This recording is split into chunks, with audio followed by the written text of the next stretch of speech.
খুব বেশি ঝামেলা ছাড়া একদম ঘরোয়া পদ্ধতিতে চটজলদি স্ন্যাক্স তৈরি করতে চাইলে এই রেসিপিটি একদম পারফেক্ট। আর এত সুন্দর দেখতে হলে কার না ভালো লাগবে।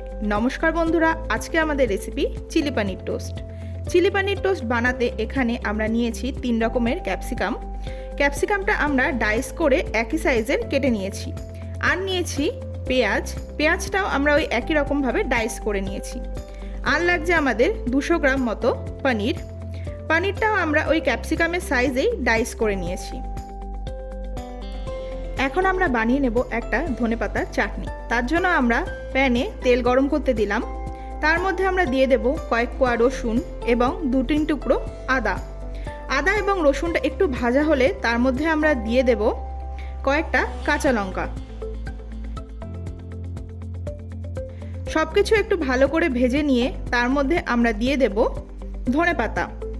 ধনেপাতাটা একটু তেলে সটে করে নিলে চাটনির কালারটা দারুণ সুন্দর আসে। এর মধ্যে আমরা এবারে দিয়ে দিচ্ছি স্বাদমতো লবণ। এখন আমরা সব কিছুকে একটু জল দিয়ে পেস্ট করে নেব। আমাদের চাটনি তৈরি। রংটা শুধু দেখুন চাটনির। এখন প্যানে আবার একটু সাদা তেল দিয়ে তেলটা গরম হলে আমরা তাতে দিয়ে দিচ্ছি রসুন কুচি আর কেটে রাখা পেঁয়াজ কুচি। পেঁয়াজটা একটু হালকা ভাজা ভাজা হলে তাতে আমরা দিয়ে দেব ডাইস করে কেটে রাখা 3 রকমের ক্যাপসিকাম। আপনারা চাইলে যে কোনো এক রকমের ক্যাপসিকাম দিয়েও এই রেসিপিটি তৈরি করতে পারেন।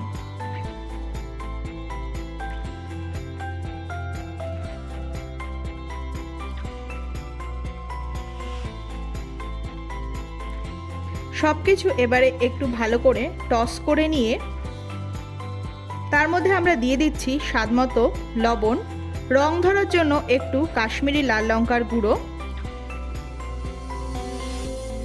এবং গোলমরিচ গুঁড়ো। এবারে এতে দিয়ে দিচ্ছি আমরা একটু টমেটো সস আর সামান্য পরিমাণে একটু সয়া সস। সব একসাথে ভালো করে মিশিয়ে নিলাম। এবার যখন আমরা মশলা থেকে তেল ছাড়তে শুরু করবে তার মধ্যে দিয়ে দেব কেটে রাখা পনিরগুলি।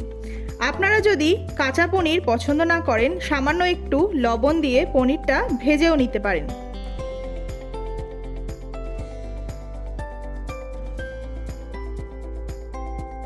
আমাদের চিলি পনিরের মিক্সচার তৈরি হয়ে গেছে।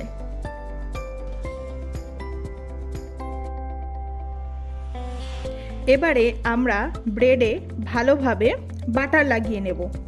বাটারটা আমাদের চারিদিকে খুব ভালোভাবে লাগাতে হবে যাতে করে ব্রেডটা খুব ভালোভাবে টোস্ট হয়ে যায়।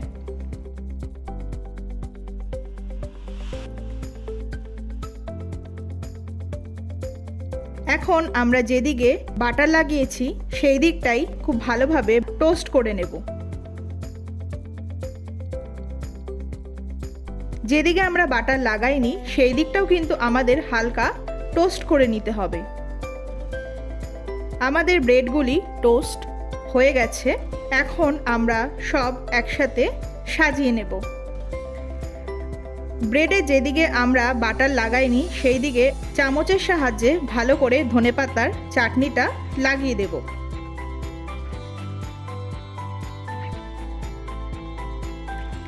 ধনেপাতার চাটনি লাগানো আমাদের হয়ে গেছে। এবারে চিলি পনিরের মিক্সচারটা আমরা এর উপরে সাজিয়ে দেব। এই চিলি পনিরের মিক্সচারটা একটু ভালোভাবে দিতে হবে যাতে দেখতে এবং খেতে দুটোই ভালো লাগে।